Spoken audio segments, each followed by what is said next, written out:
Ah, itu dia mubtada khobarnya. Jadi saya pertama ini mohon maaf di sini masih jam 4 pagi loh ya kan. Jadi saya masih apa namanya? Di Indonesia kan jam berapa sekarang? 9 kan? 10 ya. Jam 10, Pak. Jam Nah, 10, sini masih Pak. jam 4. Pak, Baca kalau ya. bisa Pak, Pak saya minta ini kalau bisa jam 11 lewat 10 begitu kita nge-zoom. Saya lagi sibuk ngapain anak-anak lah, kasihan jam Itu 11 tergantung lewat kesepakatan 10 orang gitu ibu-ibu, Pak. Bu. Saya pun hanya istilahnya mengikuti saja ya kan. Kalau kalian sepakat semua jam 11, cuma nanti jam 11 kita kan ada mata kuliah lain. Iya. Iya kan? Iya, Jadi betul. kita memang agak repot dia. Kalau kita apa undurkan nanti terbentur dengan mata kuliah berikutnya, ya kan? Iya. Bukan kita nggak mau istilahnya mengikuti keinginan ibu-ibu ya kan? Cuma nanti kalau kita sepakat sih nggak ada masalah. Artinya nanti yang lain pun harus mundur juga. Cuman kan nanti yang lain-lain ada aktivitas lain ya kan? Ada kegiatan lain. Ah jadi begitu ya. Jadi mubtada khobar adalah merupakan ya dua pembahasan ya yang dalam bahasa Arab termasuk pembahasan yang sentral ya. Karena setiap kalimat itu mesti terdiri mubtada khobar. Ya, setiap kalimat, setiap jumlah itu mubtada khobar. Jadi mubtada itu adalah yang di awal kata atau dalam bahasa Indonesia subjek, kemudian khobar adalah penyempurna atau pemberi kabar. Umpamanya kita katakan Muhammad ya itu seorang guru. Ya, Muhammad itu seorang guru. Ya, Muhammadun ustazun atau Muhammadun umpamanya eh, apa namanya muallimun. Muhammad itu seorang guru. Itu juga udah menjadi kalimat simple. Jadi mubtadanya mana? Muhammad. Khabarnya mana? Muallimun atau ustazun atau ustazatun ya. Fatimah itu ustazatun. Ya, Fatimah itu adalah seorang guru atau muallimatun. Nah, jadi dia sebenarnya mudah memahami mubtada khobar ini. Tapi mubtada istilahnya dia harus ma'rifah. Apa itu ma'rifah? Dia harus tertentu. Dia nggak boleh nakiro. Nakiro seperti apa? Umpamanya kita katakan madrasatun. Madrasatun itu nakiro. Kenapa? Karena nggak ada alif lam. Ya. Nah, jadi madrasatu al-jami umpamanya madrasatun jamilun itu ba'idun. Sekolah yang cantik itu jauh. Sekolah cantik ya, sekolah itu jadi mubtada ya kan? Cantik jadi sifat sekolah. Khobarnya mana? Ba'idun yang jauh. Nah, itu ba'idun jauh itu jadi khobar. Nah, begitu kita cara memahami mubtada dan khobar atau subjek dan predikat. Nah, tadi kita katakan bahwa khobar itu terbagi dua. Ada khobar mufrad, ada khobar jumlah. Khobar mufrad seperti apa? Yang tadi, yang simple tadi. Sekolah itu cantik, ya. Muhammad itu seorang guru atau Muhammad itu seorang dokter, ya. Atau Fatimah atau umpamanya Maryam seorang umpamanya ibu rumah tangga Rabbatul Bait. Nah, itu dia khabar yang simple. Tetapi ada khabar jumlah.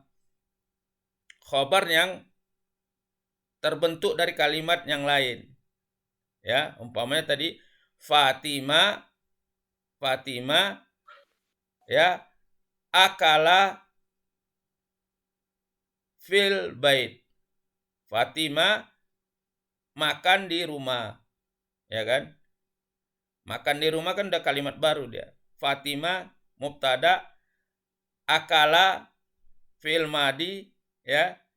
Fil fi huruf jar bait isim majrur uh, Akala fil bait itu menjadi khobar jumlah. Ya, khobar jumlah.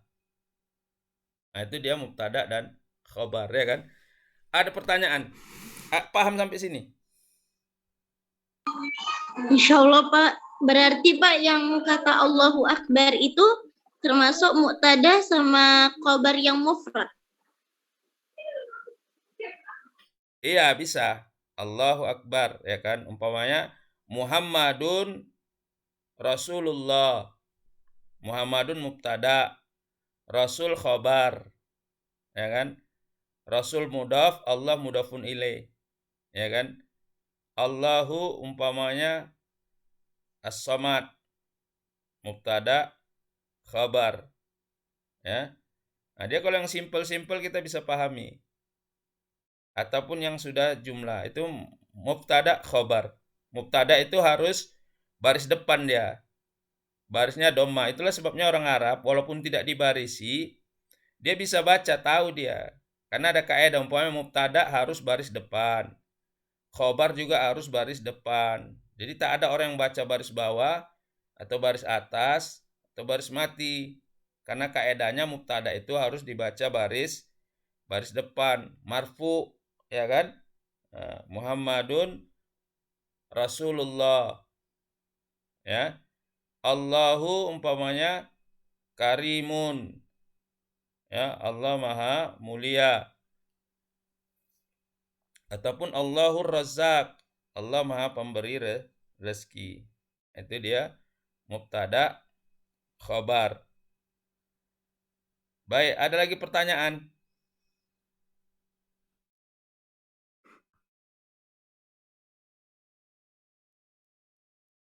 Kalau dia isim harus pakai alif lam gitu ya Pak, dan barisnya harus dhammah. Iya. Itu syaratnya. Iya, syaratnya harus namanya ma'rifah. Ya, salah satu tanda ma'rifah itu alif lam. Karena nggak semua bisa dimasukkan alif lam. Nama orang nggak bisa dimasukkan alif lam. Kenapa? Karena memang nama orang sudah ma'rifah. Ya, umpamanya Muhammadun, Zaidun, ya, Fatimatun, nggak bisa kita kata Al-Fatimatu atau Al-Muhammadu. Ya, kenapa? Karena dia memang sudah ma'rifah, tidak boleh ada dua tanda ma'rifah dalam satu perkataan. Gitu dia Bu Sri Kusuma ya.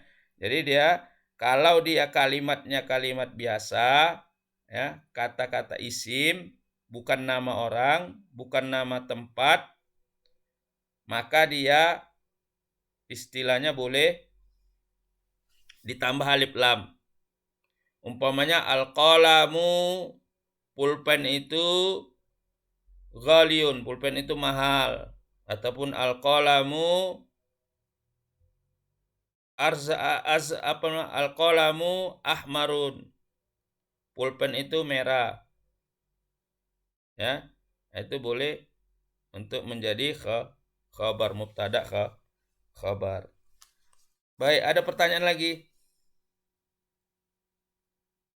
Paham ya?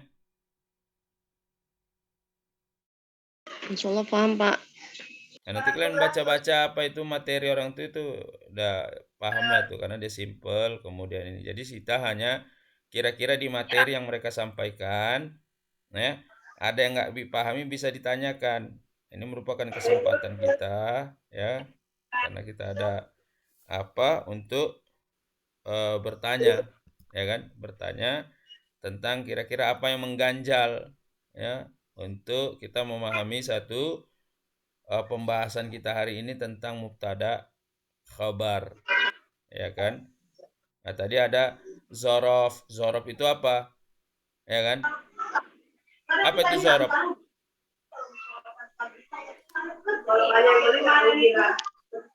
Zorof itu artinya kata keterangan. Bisa keterangan waktu, bisa keterangan tempat.